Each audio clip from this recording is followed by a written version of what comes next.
जय हिंद। आप सभी सीटेट अभ्यर्थियों का डीके एकेडमी चैनल पे सुस्वागतम। उम्मीद है आप लोग अच्छे होंगे और अपने एग्जाम की तैयारी अच्छे से कर रहे होंगे। चलिए कुछ बात जो है आज के वीडियो के बारे में हम लोग कर लेते हैं। जैसा कि आप सभी को पता है कि जो सीटेट का एग्जाम चल रहा है, अगर उसमें मैथमेटिक्स के क्वेश्चन के बारे में अगर बात करें तो जो मैक्सिमम क्वेश्चन जो है वो आपको प्रीवियस ईयर क्वेश्चन जैसा ही देखने को मिल रहा है।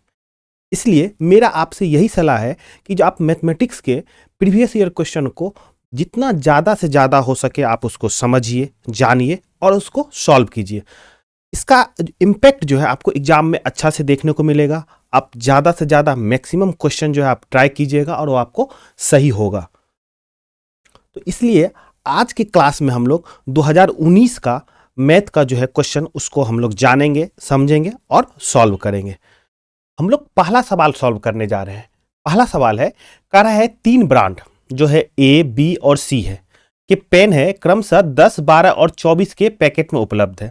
यदि एक दुकानदार को तीनों प्रकार के पेन समान संख्या में खरीदने हैं तो उसके द्वारा खरीदे जाने वाले पैकेटों की न्यूनतम संख्या क्या होगी। ध्यान रखिएगा यहाँ पर न्यूनतम की बात किया, ठीक ना। देखिएगा, जब भी सवाल में न्यूनतम की बात करेगा तो कहीं ना कहीं आप एक बार कान खड़ा कर लीजिए इस बात के लिए कि एलसीएम बाबा का दर्शन होने वाला है आपका, ठीक ना। वो सवाल आपको एलसीएम के बारे में जानकारी आपसे प्राप्त करेगा ही करेगा। ओके, तो यहाँ पे 3 संख्या दी हुई है, 10, 12 और 24। तो आप इसको एलसीएम निकालना है आपका। तो देखिए एलसीएम हम 2 तरीके से निकाल सकते हैं। एक तो सबसे पहले ट्रेडिशनल मेथड जो है, जिस तरह से 10 है, 12 है, 24 है। तो आप जो एक ट्रेडिशनल मेथड इस प्रकार आप इसको 2 से दिए, 5 हो गया, 6 हो गया, 12 हो गया, फिर आप आगे लगाइए जिससे भी लगेगा और उसको फिर आप निकालिए इस तरह से, ठीक। तो ये तो हो गया ट्रेडिशनल मेथड। देखिए इसको हम शॉर्ट तरीके से भी बना सकते हैं एलसीएम को। किस प्रकार, समझिएगा। जो एलसीएम जो होगा, जो दी हुई संख्याओं का वो मिनिमम होगा। सबसे पहला चीज होगा वो मिनिमम होगा और जो संख्या मिनिमम आया अब उसको अगर हम 10 से भाग देंगे तो पूरी पूरी कट जाए, फिर अगर 12 से भागा देंगे तो वो पूरा पूरा कट जाए और अगर हम 24 से भी भागा देंगे तो वो पूरा पूरा कट जाना चाहिए। इस बात को मैं फिर से रिपीट करूंगा कि जो एलसीएम कभी भी जो होती है दी हुई संख्याओं में वो मिनिमम होगा, पहला कंडीशन। दूसरा कंडीशन, जिस संख्या का हम एलसीएम निकाल रहे हैं अगर उस संख्या से उसको भाग देंगे तो पूरा पूरा कट जाएगा। तो यही 2 बात जो है एलसीएम के लिए आता है, ठीक ना। अब देखिए यहाँ पे 10, 12 और 24 है। तो अब यहाँ पे एक सवाल है कि जो एलसीएम हम कैसे निकाल लेंगे इस शॉर्ट ट्रिक से या शॉर्ट मेथड से। तो इसमें खोजिए जो 10, 12 आप टेबल किसका पढ़ सकते हैं और वो संख्या बड़ा भी हो। देखिए 24 तो सबसे बड़ी है बट उसका टेबल पढ़ना टफ हो जाएगा, तो इसलिए हम टेबल यहाँ पे 12 का पढ़ देते हैं, ठीक ना। देखिए जब इसको 12 का पढ़ेंगे तो 12 पंचे 60, ठीक ना, बरछा के 72, बरसत 84, ठीक। और भी आगे पढ़ सकते हैं, ओके। लेकिन देखिएगा जब यहाँ पे एक, जब हम इसको 10 से डिवाइड करना है तो उसके लिए इकाई स्थान पे 0 होना बहुत मस्ट है, तभी वो 10 से डिवाइड होगा। तो देखिए ये 72 में तो 0 है नहीं तो ये कैंसिल आउट हो गया, 84 में भी है वो नहीं होगा, ठीक। तो आप आगे देखिएगा तो सिर्फ 120 ऐसा है जो आता है जिसमें 0 है, तो जो 12 से भी डिवाइड हो जाएगा क्योंकि 12 का टेबल तो ही है और वो 24 से भी आपको डिवाइड हो जाएगा। तो इस वजह से आपका 120 हो जाएगा आपका एलसीएम, ठीक ना। देखिए अब यहाँ पे एक चीज और आएगा आपको, जो 240 भी आगे है कि जो आपको जो 10 से भी डिवाइड हो जाएगा, 12 से भी हो जाएगा, 24 से हो जाएगा। देखिएगा आपको तो ये 240 जो है 10, 12 और 24 तीनों से डिवाइड हो जाएगा। लेकिन पहला ही कंडीशन हम आपको बताए थे एलसीएम के लिए कि जो वो मिनिमम होना चाहिए। तो 120 जो है 240 से कम है, तो इसलिए हम 120 की तरफ गए, 240 की तरफ नहीं गए। तो उम्मीद है आपको ये एलसीएम का जो शॉर्ट ट्रिक या शॉर्ट मेथड इसको बोल सकते हैं वो आपको समझ में आ गया होगा, ठीक ना। ये तो बात होगी एलसीएम तक की। अब बात करते हैं जो मुद्दे की बात, जो सवाल सॉल्व करना है। अब यहाँ पे 120 आया है और संख्या 3 है, 10, 12 और 24 है, तो आप 120 को 3 बार लिख दीजिए, 120, 120 और 120, ओके। अब जो दी हुई संख्या पहली है 10 है, 10 से डिवाइड कर दीजिए 120 को, ये हो गया 12, तो 12 हो गया आपका ए के लिए, ठीक। 120 है, उसको दूसरा है 12, तो 12 से डिवाइड कीजिएगा तो 10 टाइम में हो जाएगा, तो 10 टाइम ये हो गया बी के लिए। और तीसरा है सी, वो है आपको 24 है, तो 24 से इसको डिवाइड कर दीजिए। ओके, तो ये 5 टाइम में हो जाएगा, तो ये 5 हो जाएगा आपका सी के लिए। तो ऑप्शन की ओर अगर आप बढ़िएगा तो ऑप्शन 4 इसका राइट आंसर हो जाएगा। ठीक, तो चलिए हम लोग नेक्स्ट क्वेश्चन की ओर बढ़ते हैं। कह रहा है एक वर्ग की भुजा 4 सेंटीमीटर है, ठीक ना, इसे काटकर 4 बराबर वर्ग में विभाजित किया जाता है। अब उसके बाद पूछ रहा है जब प्रत्येक छोटे वर्ग का क्षेत्रफल क्या होगा। ठीक, तो चलिए इस सवाल को हम लोग सॉल्व करते हैं। देखिए, एक कोई वर्ग है और हम सभी जानते हैं कि जो वर्ग की जो लंबाई और चौड़ाई दोनों बराबर होता है। अब उस वर्ग को क्या किया है, जो 4 छोटे छोटे वर्ग में डिवाइड किया है, तो उसका जो छोटा वाला होगा, देखिए अगर इसको डिवाइड करेगा तो ये जो पोर्शन है, ये वाला पोर्शन, ये छोटा पोर्शन हो गया, छोटा भाग हो गया। तो ये छोटे वाले जो वर्ग है, ये भी वर्ग बना है, तो उसका एरिया निकालने के लिए हमसे बात कर रहा है एरिया क्या होगा। ठीक, तो जब हम एरिया की बात करेंगे तो हम जानते हैं कि जो बड़ा की बात करेंगे तो 4 गुना 4 होगा टोटल जो दिया हुआ है, चूंकि भुजा दिया हुआ है 4। अब कह रहा है उसको 4 बराबर भाग में विभाजित कर दिया है, तो कोई नहीं, जितना भाग में विभाजित किया उससे उसको डिवाइड कर दीजिए। देखिए ये 4 4 कट गया, तो बच गया आपका 4। तो 4, और वर्ग का यूनिट होता है सेंटीमीटर स्क्वायर, चूंकि दिया हुआ है सेंटीमीटर में। अगर मीटर में यहां दिया होता तो हम मीटर स्क्वायर में बात करते, तो सेंटीमीटर स्क्वायर में। तो ऑप्शन आपका ए राइट हो जाएगा। ठीक ना, तो चलते हम लोग नेक्स्ट सवाल पे। कह रहा है निम्नलिखित में से कौन सा कथन सही नहीं है। यहां ध्यान रखिएगा, नहीं की बात किया है। ओके, अब कह रहा है कि जो सभी अभाज्य संख्या विषम संख्या है। आगे भी जो ऑप्शन में अभाज्य संख्या के बारे में बात कर रहा है, यहां भी अभाज्य संख्या के बारे में बात कर रहा है, और यहां पर भी अभाज्य संख्या के बारे में बात कर रहा है। देखिए सबसे पहले कुछ जो बेसिक टर्म है वो अभाज्य संख्या के बारे में हम थोड़ा सा आपको बताना चाहते हैं। ध्यान रखिएगा, जब भी अभाज्य संख्या के मतलब प्राइम नंबर के बारे में बात करें तो एक चीज याद रखिएगा, तो जब भी प्राइम नंबर जो होता है वो हमेशा ग्रेटर देन 1 होगा। ध्यान रखिएगा, बहुत इंपॉर्टेंट बात है कि जो प्राइम नंबर कभी भी होगा तो वो 1 से बड़ा होगा। इसके साथ साथ एक चीज और आपको बताएंगे, तो उसकी 2 ही फैक्टर होंगे, कहने का मतलब 2 ही गुणनखंड होंगे। वो कौन कौन होगा, एक तो 1 होगा, और साथ में साथ वो स्वयं होगा, सेल्फ, जो भी संख्या है वो स्वयं होगा। तो यहां पे हमने अभाज्य संख्या के बारे में मतलब प्राइम नंबर के बारे में 2 बात हमने बोला। एक तो पहला बोला जो ग्रेटर देन 1 होना चाहिए, मतलब वो 1 से बड़ा होना ही चाहिए। दूसरी बात, जो उसका फैक्टर के बारे में बात करें, गुणनखंड के बारे में बात करें, तो वो 1 होगा और दूसरा स्वयं होगा। ठीक ना, चलिए अब चलते हैं हम लोग क्वेश्चन की ओर। यहां पे देखिए कह रहा है जो सभी अभाज्य संख्याएं विषम संख्या होती है। चलिए अभाज्य संख्या के बारे में हम लोग जान गए, अब हम लोग सॉल्व करते हैं इस चीज को। देखिए क्या 1 होगा, नहीं होगा। क्यों नहीं होगा, क्योंकि अभी थोड़ी देर पहले ही पढ़े जो ग्रेटर देन 1 होना चाहिए, मतलब 2 से कहीं ना कहीं स्टार्ट होगा। तो चलिए 2 के बारे में समझते हैं। 2 अभाज्य संख्या है, हाँ जी है, क्योंकि उसका फैक्टर 1 है, स्वयं भी है और 1 से बड़ा भी है। 3 ये भी होगा, 4 नहीं होगा, 5 आपका होगा, 6 भी नहीं होगा क्योंकि उसको 2 से ज्यादा फैक्टर है। 7 होगा, हाँ जी 7 होगा, 9 नहीं होगा, और उसके बाद 11 हो जाएगा। इस तरह से आगे बढ़ते रहेगा जो कि इन्फिनाइट तक जाएगा। देखिए अब सवाल कर रहा है जो सभी अभाज्य संख्याएं विषम संख्याएं होती है। जब इस संख्याओं को देखिएगा अभाज्य संख्याओं का, तो एक इकलौता 2 ही है कि जो कि सम है। तो यहां से एक सवाल आपको और भी किसी फॉर्मेट आपको पूछ सकता है, जो 2 क्या है, अभाज्य संख्या है कि नहीं है। तो बोलिएगा अभाज्य संख्या तो है, लेकिन वो सम अभाज्य संख्या है। लेकिन यहां बात कर रहा है विषम की बात कर रहा है, इसलिए ये जो ऑप्शन है ये आपका गलत है, और मेरे हमसे पूछ भी रहा है नहीं के बारे में, तो आपका ए राइट ऑप्शन हो जाएगा। क्यों, क्योंकि सिर्फ 2 ही एक ऐसा है जो सम अभाज्य संख्या है। लेकिन इसी क्वेश्चन में अगर थोड़ा सा वो मॉडिफाई कर देता कि जो 2 से बड़ी सभी अभाज्य संख्याएं जो होती है वो विषम होती है, तो बात फिर सही हो जाता, क्योंकि 2 ही एक ऐसा अभाज्य संख्या है कि जो कि सम है। ठीक ना, तो ये तो हो गया क्वेश्चन के बारे में, तो हमने क्वेश्चन सॉल्व कर दिया। लेकिन आगे जो ऑप्शन है उसके बारे में भी हम लोग जान लेते हैं। ठीक ना, इसका राइट ऑप्शन जो होगा वो 1 हो जाएगा। ठीक, अब कह रहा अभाज्य संख्या अपरिमित रूप से अनेक होते, कहने का मतलब इन्फिनाइट होते हैं। देखिए इन्फिनाइट होते हैं, अभी बताए। अभाज्य संख्या केवल 2 गुणनखंड होते हैं, बिल्कुल 2 गुणनखंड होते हैं, 1 और स्वयं होते हैं। एक अंक वाली केवल 4 अभाज्य संख्या होती है, तो देखिए एक अंक के बारे में बात करेंगे तो देखिए 2 होगा, 3 होगा, 5 होगा, 7 होगा, तो देखिए 1 2 3 4 ही होगा। चूंकि 11 तो फिर हो जाएगा 2 अंक की हो जाएगा। तो उम्मीद है आपको जो कॉन्सेप्ट समझ में आ रहा होगा। तो हम लोग पढ़ते हैं नेक्स्ट क्वेश्चन की ओर। देखिए क्वेश्चन कह रहा है जो वो संख्या जो 1 से 10 मतलब दोनों सम्मिलित है, कहने का मतलब है कि बोथ इंक्लूसिव मतलब दोनों सम्मिलित है, सभी संख्याओं से विभाज्य होगी, तो कौन सी ऐसी संख्या है। ठीक ना। देखिए इस क्वेश्चन को हम दो तरीके से समझ सकते हैं। ठीक ना, एक है लॉन्ग मेथड है, एक बिल्कुल शॉर्ट मेथड है। तो सबसे पहले हम लॉन्ग मेथड से जाएंगे। देखिएगा कह रहा है एक वो संख्या जो सभी से विभाजित होगा, वो कौन संख्या है, 1 से लेकर 10 तक की है। तो कहने का मतलब है जो वो 1 से भी विभाजित होगी, 2 से भी होगी, 3 से भी होगी, 4 से भी होगी, 5 से होगी, 6 से भी होगी, 7 से भी होनी चाहिए, 8 से भी होना चाहिए, 9 से भी होना चाहिए और आपको 10 से भी होना चाहिए। इसके बारे में बात कर रहा है।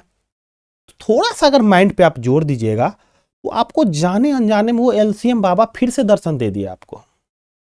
थोड़ा सा ध्यान दीजिए कि अगर आप पहला क्वेश्चन पे अभी जाइए तो पहला क्वेश्चन में 3 चीज दिया हुआ था, 10 था, 12 था और 24 था। तो जो उसका एलसीएम आया था वो 120 आया था।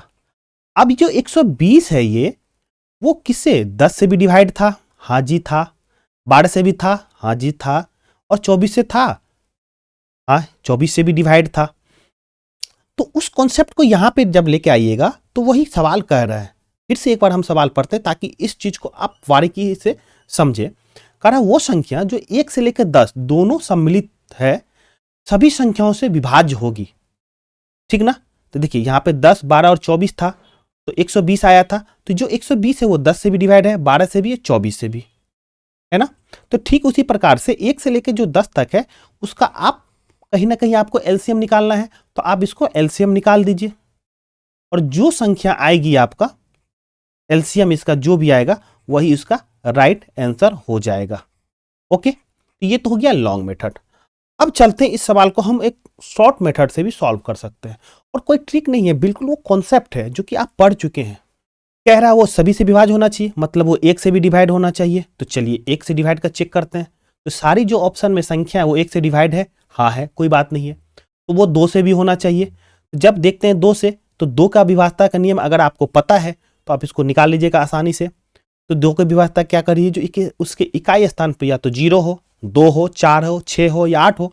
देखिए 0 है, हाँ जी है, 4 भी है, तो ये 2 से विभाज्य हो जाएगा, कोई बात नहीं है। चलते हम लोग 3 की विभाज्यता के नियम पे। तो 3 का विभाज्यता का नियम ये कहता है कि जो संख्या जो है उसमें अंकों का योग, जैसे यहाँ पे अंक 1 है और 0 है, तो दोनों को जोड़ने पे जो संख्या आई उसको आपको 3 से भागा देना है। अगर वो कट गया तो पूरी संख्या जो आपको कट जाएगी। ये 3 का विभाज्यता का नियम है। देखिए तो 1 + 0 1 होता है। ओके, तो 1 कटेगी 3 से, नहीं कटेगी, तो ये तो आपका खत्म हो गया। 1 = 0 बात तो 1 ही है, तो ये भी खत्म हो गया। 6 × 4 = 10, तो 10 3 से नहीं कटेगा, तो ये भी खत्म हो गया। अब देखिए 5 × 2 = 7, 2 9, देखिए 9 है, 3 से इसको डिवाइड कीजिएगा तो पूरी पूरी कट जाएगा। तो मतलब ये जो संख्या है आपको 3 से कट जाएगा। तो आगे ऑप्शन 1 2 3 तो ऐसे ही खत्म हो गया, तो सिर्फ चौथा ऑप्शन होगा और इससे भी एलसीएम निकालिएगा, आप ट्राई कर लीजिएगा, आपको 2520 ही आएगा। ठीक ना। तो आपको उम्मीद है कि आपको चीजें डिटेल से समझ में आ गया होगा। एक तो कॉन्सेप्ट भी समझ में आया और दूसरा आपको उसको बनाने का दूसरा एक मेथड भी है वो भी आपको समझ में आ गया होगा। अगर हम पिछले क्वेश्चन की बात करें तो उस क्वेश्चन को हमने 2 मेथड से सॉल्व किया। एक मेथड तो था ट्रेडिशनल मेथड, एक दूसरा जो मेथड है वो हम विभाज्यता का नियम जो है उसके टूल के हेल्प से सॉल्व किए। तो विभाज्यता का जो नियम था उस टूल के अकॉर्डिंग बहुत ही कम समय में हमने सॉल्व किया है। तो अगर इस तरह का वीडियो आपको चाहिए जो छोटे छोटे टूल पे, तो आप मेरे चैनल जो कि कैरियर बुक है, यहाँ पे नीचे लिखा हुआ है कैरियर बुक है, आप वहाँ पे जाइए। आपको इस तरह का वीडियो, आपको शॉर्ट वीडियो, आपको जो टिप्स एंड ट्रिक्स करके मिल जाएंगे बहुत सारे टॉपिक पे। और साथ ही साथ जो PYQ है वो भी आपको मिल जाएगा। वहाँ पे आपको अभी तक में 11-12 सेट जो है आपको वहाँ पे डिस्कस किया गया है, बहुत ही डिटेल में डिस्कस किया गया है। तो जो कि सभी को पता है कि जो PYQ कितना इम्पोर्टेंट है, बहुत ज़्यादा इम्पोर्टेंट है आपके लिए। अगर आप वहाँ से सॉल्व करके जा रहे क्वेश्चन को समझ रहे हैं तो बहुत ज़्यादा फायदा होने वाला है आपको। आपके आगामी सीटेट का जो एग्जाम है, इस वीडियो का जो लिंक है नीचे डिस्क्रिप्शन बॉक्स में दे दिया गया है, आप वहां से जाइए और देखिए, समझिए और उसको बहुत सारा प्यार दीजिएगा। आइए हम लोग नेक्स्ट सवाल को समझते हैं। कह रहा है आयशा के पास केवल 5, ठीक ना, 5 और 10 के सिक्कों है, यदि उसके पास सिक्कों की कुल संख्या 25 है, ठीक, और जो सिक्का टोटल है उसका अगर अमाउंट में देखा जाए तो धन की बात कर रहा हूं 160 है, ठीक ना। ध्यान रखिएगा यहाँ पे 3 रेट का चतुर वाला धन नहीं है ये, ओके। उसके पास 5 और 10 के सिक्कों की संख्या है, इसके बारे में मुझे जानकारी बताना है। तो देखिए हम यहाँ पे थोड़ी देर के लिए मान लेते हैं कि जो 5 का जो सिक्का है वो आपका x है और 10 के सिक्का जो है टोटल y है, ओके। अब कह रहा है टोटल जो सिक्का है वो 25 है, तो कोई बात नहीं है। देखिए इसको इस तरह से इक्वेशन में हम लिख सकते हैं, x प्लस वाई जो हो जाएगा आपका 25, ठीक ना। अब बात कर रहा है धन की बात कर रहा है, वो अमाउंट की बात कर रहा है ना, अमाउंट की। तो टोटल अमाउंट निकालते हैं हम लोग इस प्रकार। देखिए सिक्कों की संख्या x है, तो उसके वो किसके सिक्कों की संख्या है, 5 की है ना, तो उसको लिख सकते हैं इस प्रकार आप 5x प्लस y की सिक्कों की देखते हैं तो 10 है, तो 10y, दोनों को मिलाने पे हो जा रहा है 160 हो जा रहा है, ठीक। तो अब यहां पे देखिए जो इक्वेशन 2 है, एक इक्वेशन ये है और दूसरा इक्वेशन ये है, और अननोन भी मेरा 2 है, x है और y है, तो निकालना इसको आसान हो जाएगा। चलिए हम लोग निकालते हैं इस चीज को। देखिए इक्वेशन में 1 में आप इसको 5 से गुना कर दीजिए तो हो जाएगा आपका 5x, ये हो गया 5x प्लस 5y हो जाएगा, और हो जाएगा आपको 25 पंचे 125 हो जाएगा, ठीक ना। अब देखिए इक्वेशन 2 में से ये जो नया वाला इक्वेशन फॉर्म हुआ है इसको आप घटा दीजिए, तो 5x में से 5x घटेगा तो ये हो गया 0, खत्म हो जाएगा। 10y में से 5y जाएगा तो बच जाएगा 5y, ओके। और इसमें से ये घटेगा तो देखिए 10 में से 5 गया, 5 बच गया, यहाँ बच गया आपका 5, 5 में से 2 गया तो 3 बच गया, है ना। अब देखिए 5 से ये खत्म 7 टाइम में, तो y हो गया आपको 7, तो कहने का मतलब y किसके सिक्कों की संख्या थी, 10 की, तो हो गया 7, तो आपका ऑप्शन 1 हो जाएगा। और दूसरा भी अगर x के निकालना चाहिए मतलब 5 के सिक्कों की संख्या निकालिएगा तो देखिए x प्लस y है आपका 25, जिसमें से y मिल गया मुझे 7, तो x इक्वल टू हो जाएगा 25 माइनस y, और y का वैल्यू है 7, तो 25 में से 7 घटाइए तो बच जाएगा 18, तो देखिए 18 भी आपका आ गया है। तो उम्मीद है आपको जो कॉन्सेप्ट समझ में आ रहा होगा आपको। अगला क्वेश्चन है इवोल्यूट करने के लिए कह रहा है, ठीक ना। तो देखिए क्वेश्चन को देखने के बाद आपको पता होना चाहिए कि कहीं ना कहीं वो आपको बोर्ड मास के बारे में जानकारी प्राप्त करना चाह रहा है कि आपको आ रहा है कि नहीं है बोर्ड मास के बारे में, ठीक ना। तो इसके बोर्ड मास के बारे में थोड़ा सा एक डिटेल हम आपको बताना चाह रहे हैं। जो 20 ब्रैकेट होता है, सबसे पहले आपको ब्रैकेट का यूज करना है। उसमें भी 3 तरह का ब्रैकेट होता है, छोटी, बड़ी और मंझली, लेकिन तीनों ब्रैकेट में छोटी कोष्टक का यूज सबसे पहले कीजिएगा, उसके बाद मंझली का, उसके बाद बड़ी का। ये तो हो गया ब्रैकेट की बात। अब ओ है तो ओ का मतलब होता है ऑफ, ओके। तो ऑफ का अगर मैथमेटिकल टर्म में देखा जाए तो उसका मतलब होता है गुना, ठीक ना। और उसके बाद डिवाइड करना है, फिर उसके बाद मल्टीप्लिकेशन, उसके बाद या तो आप एडिशन कर सकते हैं या सब्सट्रैक्शन, मतलब या तो जोड़ सकते हैं या तो घटा सकते हैं, ठीक ना। तो जब इस क्वेश्चन को हम लोग देख रहे हैं यहाँ पे, तो इस क्वेश्चन में ब्रैकेट तो है नहीं, ऑफ भी नहीं है, मतलब डिवाइड है, हाँ जी है। तो 21 भागा यहाँ पे भागा है, 21 भागा 7 है। चलिए तो जब हम 21 को 7 से भागा देंगे तो देखिए 3 टाइम में कट जाएगा, 3 से तो 21, ठीक ना। अब उसके बाद गुना है, तो चलिए हम लोग गुना करते हैं। देखिए 3 से गुना करेंगे 5, तो ये देखिए 5 तिया 15 के 5 हासिल 1 हो गया, और 17 तिया 51 1 52 हो गया, मतलब 52.5 हो गया, ओके। देखिए बट घटाओ 3 माइनस, देखिए आप 12.5 को 3 से गुना कीजिए, तो 5 तिया 15, 15 के 5 हासिल बच गया 1, 12 36 1 37, ओके। अब देखिए ये दोनों के एक जगह अगर जोड़ दीजिए तो हो जाएगा 37, और 3 जोड़िएगा तो 40 दशमलव हो जाएगा आपका 5 हो जाएगा, और घटाना है आपको 52.5 से घटाना है, तो इसको घटाने पर आपको आ जाएगा देखिए 12 आ जाएगा, तो ऑप्शन 2 जो होगा वो राइट हो जाएगा। अगला सवाल जो आपके स्क्रीन पे है वो इस प्रकार है, कह रहा है एक बाग है कोई, ठीक ना, उसमें वृक्षों में नीम का जो वृक्ष है वो टोटल जो है उस वृक्ष का 6वां भाग है, ओके। और कह रहा है आधे वृक्ष अशोक के हैं और शेष यूकेलिप्टस के हैं। देखिए कह रहा है कि अगर टोटल बगीचा में अगर एक्स है, मान लीजिए पेड़ है, तो नीम की अगर बात करेगा तो नीम का हो जाएगा x/6 हो जाएगा, है ना, x/6 हो जाएगा नीम की अगर बात किया।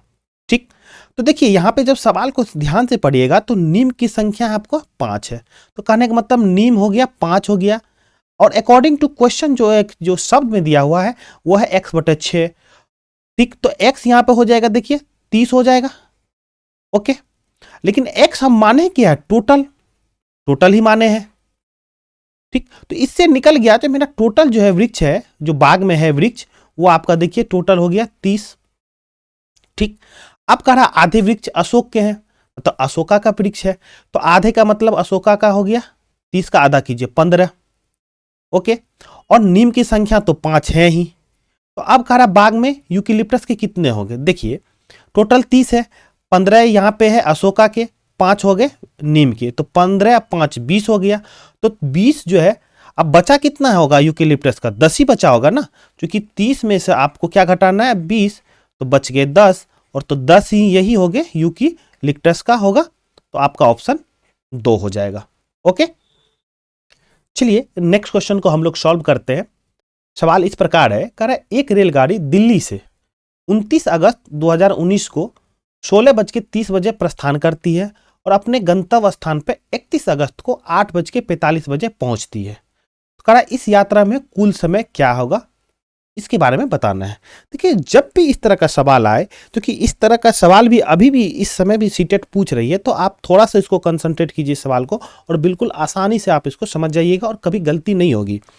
जब भी इस तरह का सवाल आए तो आप देखिए जो कहां से कहां तक गई है, मतलब किस डेट से, 29 से गई है, 30 को भी चली है ट्रेन, और 31 को वो समाप्त कर रहा है यात्रा।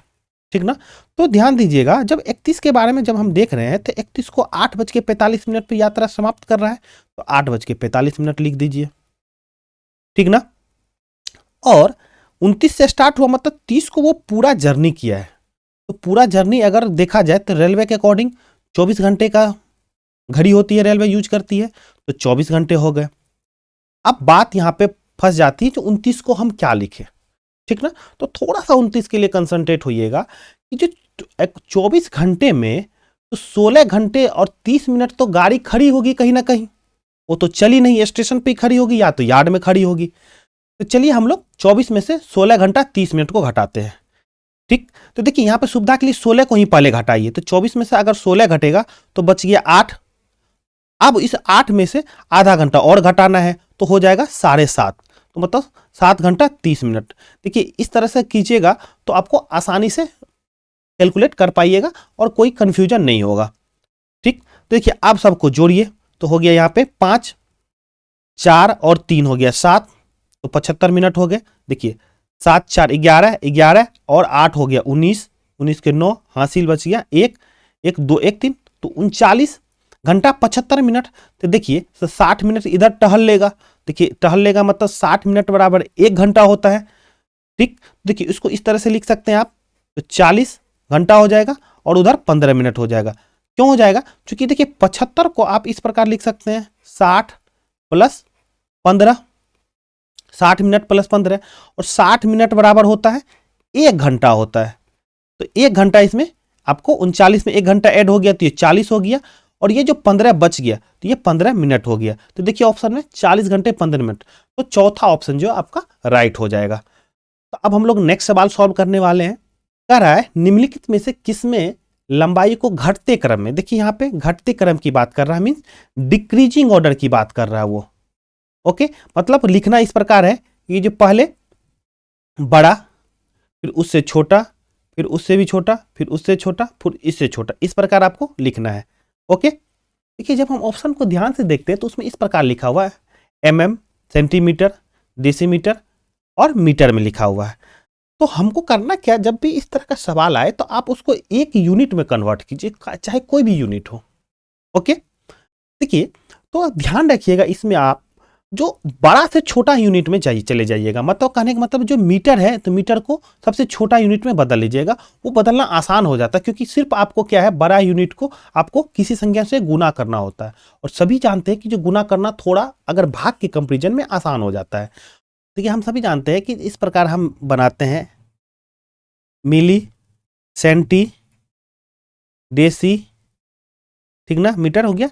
उसके बाद लिखते हैं हम लोग मीटर लिखते हैं। ओके, तो आइए सबको एक यूनिट में कन्वर्ट करते हैं। यहाँ पे दिया हुआ है 8500 mm दिया हुआ, तो कोई बात नहीं, कन्वर्ट भी करना mm ही है, तो कोई इससे तो बदलना नहीं है।